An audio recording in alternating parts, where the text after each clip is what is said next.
Cultural. Trilogy Institute, Universidade Livre Terapêutica em Línguas. Livraria Proton.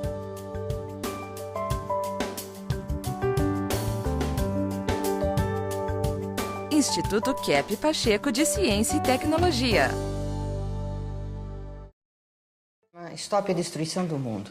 Estamos então mais uma vez com os senhores para nós aqui trocarmos uma série de informações e que nós esperamos que vocês passem aos seus amigos, aos seus familiares e fazendo uma corrente de conscientização. Nós buscamos na Sociedade de Psicanálise Integral desenvolver uma campanha de conscientização, uma socioterapia, para conscientizarmos as causas psíquicas e sociais da destruição do planeta Terra. Veja bem, nós não vamos analisar aqui quais são os aspectos de toxicidade dos nossos fertilizantes ou a contraproducência de fazermos transgênicos ou cortarmos as florestas, poluirmos as águas, os mares e os ares. Na verdade, tudo isso é óbvio. Existem muitos cientistas que já estão fazendo esse trabalho, estudando o efeito estufa e todos os riscos que ameaçam a extinção até mesmo da vida humana nesse planeta. Então, a nossa função é, por que o ser humano tem essa atitude determinada, contínua, embora na maior parte das vezes muito inconsciente, de destruir todo o bem, destruir a própria vida e a vida dos seus semelhantes? O que acontece na mente dos seres humanos, que estão atacando a natureza, atacando a vida, e não conseguem dar um stop a isso. Nós aqui na nossa sociedade estudamos tudo o que se passa do interior do homem e que se transmite à vida social. As leis, as filosofias, as teorias, as fábricas, a economia, tudo isso é um resultado da nossa mente, das nossas escolhas, dos nossos valores, das nossas filosofias econômicas. Então, até mesmo de nossas crenças religiosas. Portanto, esse é o nosso foco de estudo aqui, neste programa, para vocês, junto conosco, ajudarem a dar um stop na destruição da Terra. Dr. Kepp. O nosso trabalho, como você está mostrando, é de ver não que as florestas estão sendo dizimadas, né, os ares poluídos, os mares, os animais destruídos, etc., porque nós procuramos saber a causa anterior de todo esse mal que está havendo na humanidade. Então nós procuramos mais na metafísica a explicação, né? Então o que fala a metafísica, a filosofia tradicional? Que o importante é ver a causa das causas de todos os problemas do ser humano ou a causa das causas de tudo que existe na humanidade. Então, até agora, a humanidade considerou que o ser humano estaria no bem, que o mundo estaria no bem, que a natureza, é claro, né, é um grande bem para o ser humano. E que, de vez em quando, então, o ser humano derramaria óleo nos mares, poria fogo nas florestas, e teria um ou outro assim atacando, sequestrando, cometendo delinquência na sociedade, mas que de modo geral tudo estaria certo. Esta ideia que perdurou até agora, mas com o nosso estudo de ver qual é a causa primeira que leva o ser humano a querer destruir tudo, ou que leva, por exemplo, a sociedade em geral está nessa situação terrível. Então, uma das conclusões, e eu acho que essa é fundamental, é que o ser humano é doente do começo ao fim da vida. Então, ele vive, vamos dizer, praticamente no mal agora. Então, se ele não conhece esse mal que ele vive, então esse mal domina a vida dele. Então não adianta aconselhar através da prática religiosa, através da filosofia, através da pedagogia, para o ser humano fazer o bem. Porque no final, o que ele quer mesmo é estragar tudo, é agredir tudo, por causa do quê, né? Então Freud, que foi o grande psicólogo da humanidade, o grande psicoterapeuta, ele começou, depois de uma certa idade, notar que o ser humano era muito invejoso. Além da descoberta do Kraepelin. Kraepelin era um prussiano, quer dizer, de origem alemã, que mostrava que as pessoas muito doentes eram as pessoas lá do sanatório em que ele trabalhava e que a doença vinha da megalomania do ser humano. Então, que o ser humano megalômano, muito soberbo, ele comete erros incríveis e não percebe. Veja, então aí já houve uma espécie de junção entre a ciência e praticamente a religiosidade, né? Por quê? Porque o Freud, ele começou a mostrar que o ser humano ficava doente porque ele tinha uma vida hipócrita. Então ele fingia uma coisa que não era. No tempo dele, né, na era vitoriana, na Belle Époque, havia muita repressão sexual. E naquele tempo, o povo vivia muito reprimido com essa questão e ele aventou a hipótese de que a problemática do ser humano viria daí. Que se essa repressão violenta fosse desmanchada, né, e o ser humano tivesse uma vida mais livre, então o ser humano poderia ser normal e não ter doença. Então notem que a doença saiu do campo da física. A doença aí não era mais ocasionada por bactérias, por vírus, por questões assim mais exteriores, mas algo interior no ser humano que enfraqueceria a imunologia da pessoa e com isso ela seria invadida pelos micróbios, seria invadida pelos vírus, pelas contingências externas e aí cairia doente. Então foi uma mudança de 180 graus, né? Em vez de ver a doença vindo do orgânico, da matéria, a doença passou a ser vista no campo da psique do ser humano. Agora, no nosso trabalho, então nós vimos isso que o Freud fez e tentamos ver no que conciliava o trabalho científico com o trabalho, vamos dizer, teológico e o trabalho filosófico também, que o ser humano vive nesses três elementos. Então, eu coloquei uma sentença aí que pode esclarecer. A virtude consiste em segurar os próprios vícios, né? Então, essa sentença diz o seguinte, que todo indivíduo tem vícios, quer dizer, todo indivíduo tem problemas. E o indivíduo vai carregar a vida toda os problemas. Então existem as leis cristãs, as leis mosaicas, né, que o Moisés trouxe, mas ninguém cumpre todas essas leis. Então o que acontece? Se ninguém cumpre, então não adianta atacar uma pessoa porque ela está contra ou fora dessas leis. O nosso trabalho científico é para ver como a pessoa é. Então, o Tesla, que é um grande físico, talvez o maior de todos, que trabalhou com Edison, ele deixou mais de 700 invenções. Ele que inventou o motor de indução, a geladeira, motor elétrico, né? Ele que descobriu o uso do eletromagnetismo. Ele fez descobertas incríveis. Ele falou numa energia essencial escalar. Ele chamava de energia escalar, é que moveria tudo. E essa energia, então, na nossa descoberta também, é que criaria os prótons, os elétrons, os nêutrons, né? É que criaria as partículas e a matéria. Veja aí nesse esquema. A energia escalar está lá no centro, né? Esse amarelo aí. Então, essa energia escalar é que cria as partículas.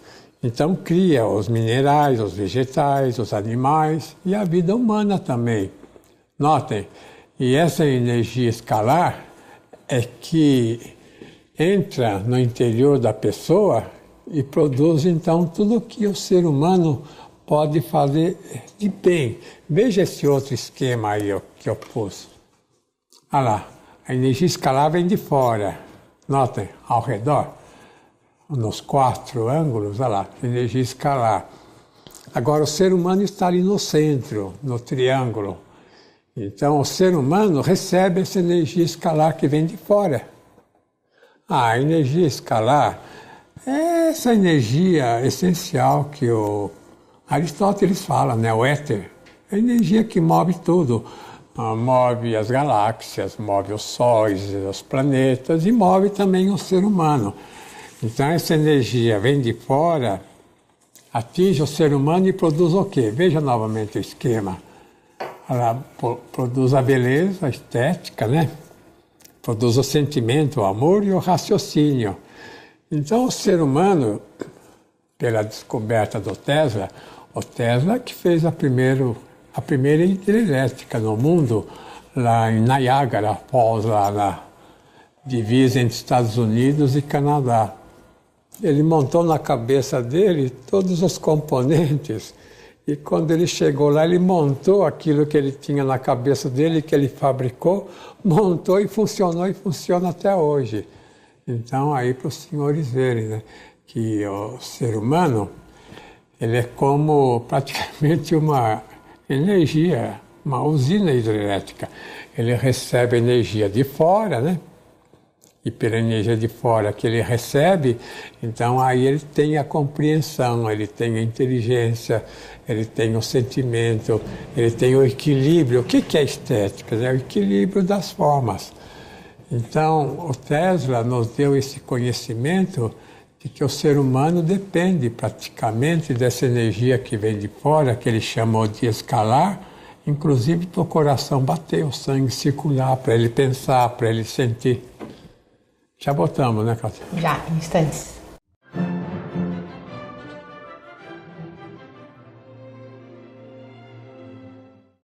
A key inversion in science. Always we are trying to extract energy from a material element. And its negative consequences. We provoke serious imbalances in nature. Corrected now with the Kepi Motors disinversion of physics. And we developed a way to have mechanical power with very little electricity. This will make a big change not only in energetic efficiency, but also it will bring better energy in homes because it's magnetic energy. The Kepi Motor. New technology for a new world.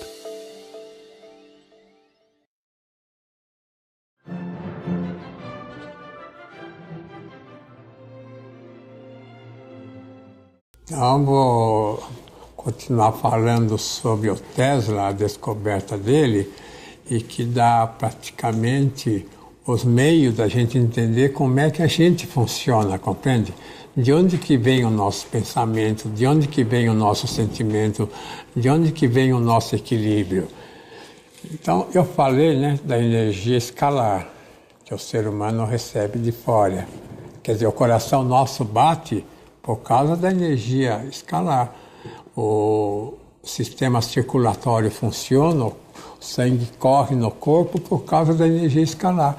Aliás, existe uma semelhança muito grande do sistema nosso circulatório com o sistema das galáxias. Aquele formato é justamente o mesmo. Espiral. É uma espiral alongada, de maneira que tudo que existe na humanidade segue uma só lei. A lei que segue, por exemplo, a física é a mesma da medicina, é a mesma da psicologia, é a mesma da biologia. Quer dizer, uma lei só que foi criada serve para todos os campos. Agora, por que o ser humano, recebendo essa energia escalar divina, ele não é divino, não é um ser humano bom? Veja esse esquema agora. Ela pus no centro o ser humano com a energia escalar, né? Agora, veja o que acontece. Ao redor do ser humano tem a soberba, né? Tem a arrogância, tem o rancor, tem a inveja. aquele círculo lá azul, né? Então, tudo isso impede que a energia escalar pura vá para a sociedade. Então, o que acontece? Por causa da inveja, arrogância, rancor, soberba, ódio, gula, tudo isso, o ser humano então cai nas enfermidades. Então veja lá o que eu pus lá em cima. Formação da patologia. Por que o ser humano é doente lá embaixo? A sociedade doente. Ele é doente por causa disso. Porque ele não tem amor, assim, um amor perfeito, não tem assim uma ideia certa. Agora, o ser humano é doente assim, então tem que ser visto como é, não adianta idealizar, né? Não adianta querer um ser humano perfeito. Então, por que existem as leis sociais, as leis aí na sociedade? Para impedir que o ser humano se desvie muito. Se bem que muitas leis também são desviantes, né? Desviam o ser humano da verdade. Então, veja, mais um esquema, o que eu pus? O ser humano, ele está aprisionado na energia orbital. Essa energia orbital é o eletromagnetismo. Veja, ao redor, né, do azul tem o amarelo. Então, ele não consegue mais ter contato com a energia escalar como deveria. Compreende? Então, o ser humano agora está circunscrito à energia sensorial. Então ele age, ele quase pensa e sente como animal, compreende? Daí o ser humano que fala animalizado, o ser humano agressivo, o ser humano que ataca o outro, o ser humano praticamente materializado, é por causa disso. Então veja novamente o esquema. Então existe uma barreira, veja lá em cima, uma barreira à energia escalar. E a energia escalar que vem de fora não chega inteiramente ao ser humano como deveria chegar. Então isso eu quero dizer o quê, né? Que o ser humano, ele vive mais uma vida sensorial atualmente porque ele perdeu o contato mais estreito assim com a energia escalar, que é a energia que vem do ser divino. Então, eu gostaria aqui de esclarecer que quando o Dr. Kepp fala que o ser humano nasce doente e passa a vida toda doente, ele não tem a mesma visão que muitas teorias da psicanálise mesmo, da psicologia e até alguma visão da hereditariedade fatalista, que o ser humano é uma vítima, nasce naturalmente doente. Não é bem assim, não. Como ele disse, o ser humano, pela origem, deveria ser são. Assim como um estômago não é normal com uma úlcera, essa condição nossa de inveja, de inversão, de arrogância, de vontades invertidas, isso é uma condição anormal para nós, artificial. Mas é a nossa presente situação. E nós temos que lidar com isso. E ter essa filosofia de que, conscientizando essas atitudes doentias, que a gente já tem desde criancinhas, desde o nascimento, a criança já nasce chorando, já nasce com raiva, já nasce mordendo o seio da mãe, qualquer coisa não aguenta nenhuma frustração. Então, essa conduta contra a vida, nós precisamos trabalhar com ela com muita tolerância, com muita paciência, admitir esse problema, para que a gente possa ir recuperando, a gente possa ir regenerando, inclusive corrigindo muitas falhas genéticas, através do nosso RNA, modificarmos as falhas genéticas dentro do possível. Então vamos chamar uma entrevista com um dos nossos professores das escolas terapêuticas Milênio, para saber o que ele acha da situação do planeta agora. Bom, o nosso planeta ele enfrenta uma série de dificuldades a nível tanto ecológico como social, humano. Esses que são os piores, porque são os problemas que surgem com o ser humano. Esses problemas que nós observamos na natureza não acontecem ao acaso, eles acontecem em função de uma atitude invertida que o ser humano tem de atacar o próprio ambiente em que ele vive. Essa atitude, o Dr. Norberto Kepp chama de atitude de teomania, quer dizer, o ser humano se colocando no centro da realidade. Então, por exemplo, hoje já se sabe na questão dos combustíveis que existem formas alternativas aos combustíveis, álcool, gasolina, carvão, etc. Nós temos carros eletromagnéticos que já poderiam estar em pleno uso, né? Está funcionando hoje, e não são utilizados por questões do poder econômico. Então o ser humano, por essa atitude de teomania, de querer o poder sobre as coisas, de querer governar a natureza, controlar a vida e não aceitar a vida do jeito como ela é, querer impedir que os outros seres humanos, os semelhantes à sua espécie, usufruem do que os cientistas descobrem, isso está levando o nosso mundo à destruição. Então, como nós estávamos falando, a questão fundamental atualmente é ver a realidade da existência, né? Não adianta idealizar o ser humano. Os senhores notem que uma pessoa muito doente, ela tem a tendência de ser fanática em alguns aspectos. Por exemplo, na questão racial, né? De que determinada raça é melhor do que a outra. Ou então na questão da política, que determinado partido é que vai resolver tudo. Ou em outra questão qualquer, mesmo no esporte, né? Que um determinado time é o melhor, longe de todos os outros. De maneira que a ideia, em geral, é sempre ver o mundo de um modo idealizado, superior ao que é. E nós queremos mostrar que a realidade não é essa. Que toda pessoa, nós, vocês que nos ouvem, vocês que nos veem, toda a sociedade, seja os políticos, sejam os cientistas, sejam os religiosos, sejam os atletas, sejam os economistas, toda a sociedade está mal porque a sociedade não tem a consciência da sua própria maldade. Então vou pôr uma sentença aí que esclarece isso. Veja, a maior bondade é ter consciência da própria maldade. Se os senhores lembrarem do David Hume, que é um pensador inglês, ele fala que o ser humano é lobo a outro ser humano. Quer dizer, o homem é lobo a outro homem. Vocês notam que, geralmente, o ser humano não é generoso com o outro, que o ser humano vê o outro como uma presa para ele ter vantagem.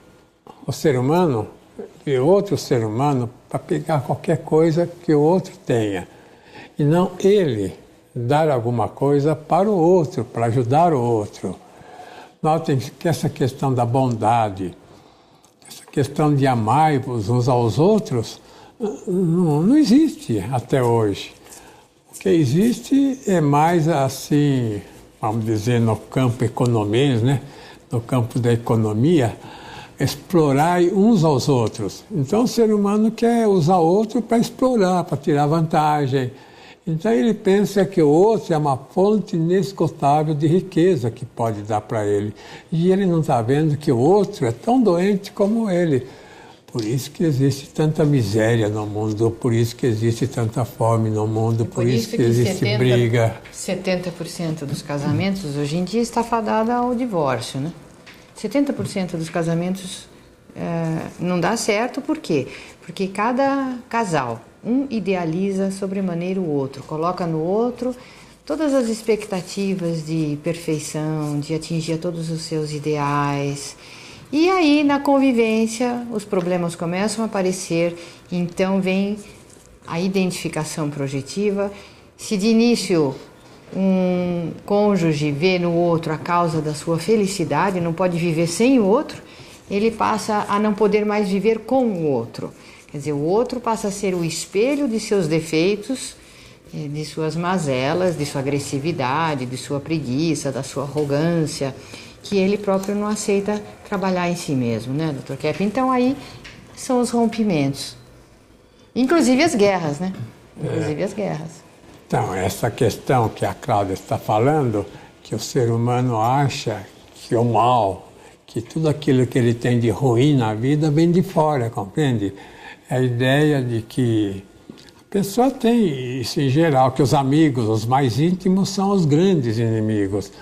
Então, o ser humano tem a ideia que as pessoas de longe, as pessoas de fora, até outros países, outras, vamos dizer, civilizações tenham assim um cunho melhor do que ele está no momento. E com isso ele cria uma ideia totalmente errada, como o Jean-Jacques Rousseau, né, que é o pensador lá da Suíça, ele é suíço, de Geneve. Ele disse que o indivíduo nasceria bom e a sociedade o perverteria. Essa é uma ideia errada. É claro que a sociedade é doente, mas o ser humano já nasce com aquilo que chamam, né, pecado original, já nasce invejoso, já nasce soberbo, já nasce cheio de raiva. O ser humano, ontem estava um cliente falando, mas quem é que de manhã acorda com a cara alegre e vai ter um dia alegre e vai estar satisfeito em mais um dia de vida? Mas só as pessoas doentes é que acordam com a cara emburrada, que já de manhã cedo mostra uma atitude contra a vida. A pessoa sã é a pessoa que está disposta a aceitar a vida, que força um amor pela vida e praticamente quer realizar alguma coisa de bom, que a questão do equilíbrio depende da vontade do ser humano. Então voltaremos na próxima semana para darmos continuidade a nosso programa de conscientização das causas psíquicas e psicossociais que atingem o nosso planeta Terra, a nossa sociedade, causando a destruição do mundo. Até lá!